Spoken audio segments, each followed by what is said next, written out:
Good afternoon. It's Stephen Lewis again. I'm coming here. I'm coming here to talk to you about the about my research paper entitled "Impact of Early American Christians on the Abolitionist Movement."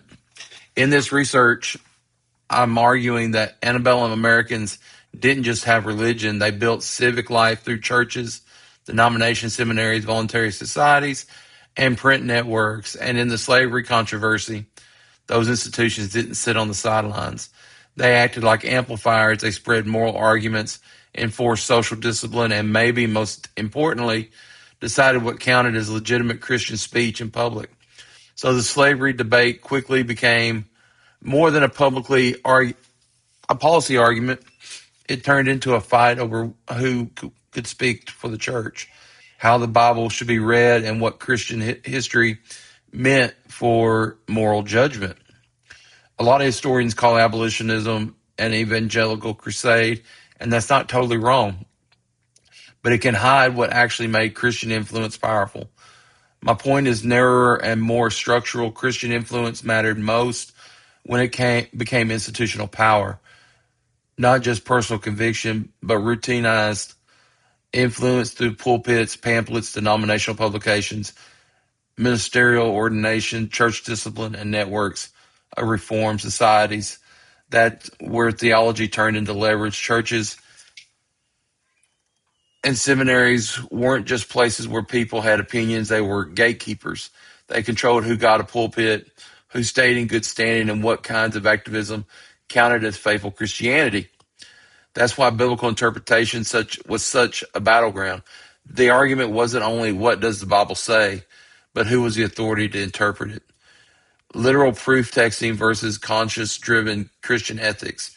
And that debate wasn't abstract. It played out in institutional procedures. Would denominations discipline slaveholders?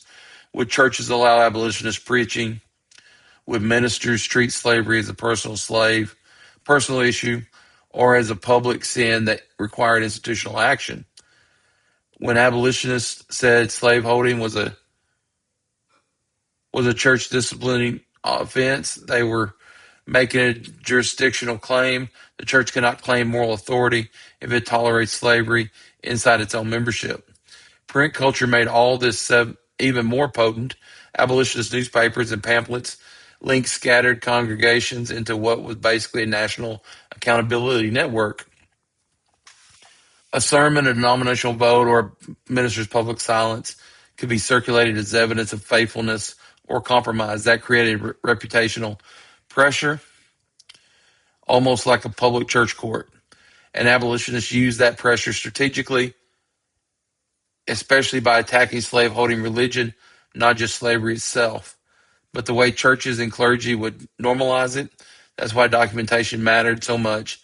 Like Weld's evidentiary compilations, the goal wasn't just to persuade emotions, but to force institutions to face their complicity and verifiable evidence and then act, not merely sympathize. One of the clearest moments where this institutional logic comes into focus is the Fugitive Slave Act crisis. After 1850, the question wasn't theoretical anymore. Federal law demanded cooperation with slave catching, and it pressured ordinary citizens, local officials, and churches to become complicit. That created a direct moral collision. Can Christians obey civil authority when the law commands participation in injustice? Abolitionists framed the act as anti-Christian, and that language mattered because it justified resistance not as lawlessness, but as obedience to a higher moral jurisdiction. Ministers mattered here because they carried public moral authority when they condemned the law. They gave lay people cover to resist, and they signaled that defiance could be framed as Christian duty. Another piece of my argument is that authority didn't come only from the Bible. It also came from historical memory.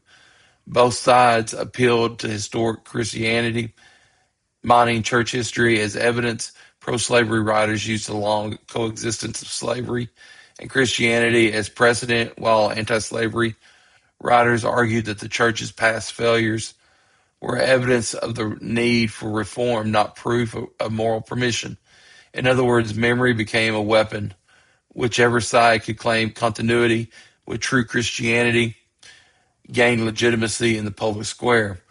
So when I get to the conclusion, I'm not claiming a straight line from abolitionist churches to later civil rights organizations. What I'm isolating are mechanisms, reusable tools of Christian institutional politics, things like moral framing that turns policy into sin, and repentance church-based networks that mobilize meetings and petitions delegitimizing religious defenses of injustice and justifying civil disobedience when law demands complicity.